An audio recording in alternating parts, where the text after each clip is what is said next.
Bu həyat bizim kamilliyimiz üçündür, bütün sıxıntıları çətinliyinlə bərabər.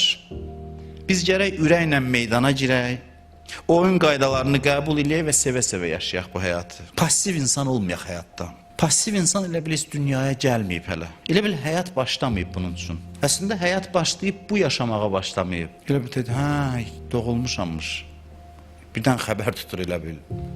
İndi başa düşür. Amma insan əvvəldən başa düşsə ki, mənim yaranmağım ən gözəl hadisədir. Mənim var olmağım, artıq varam.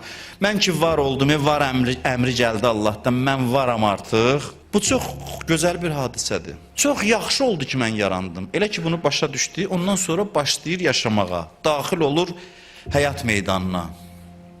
Bu həyatın bütün sıxıntılarından, çətinliklərindən xəbərim var. Axırı da ölümdür, amma ölüm son deyil. Ölüm bir qapıdır. Mən varam, yaşayıram və bu yaşayışın bütün qanunlarından xəbərim var. Ölümdən tutmuş bütün çətinliklərindən xəbərim var.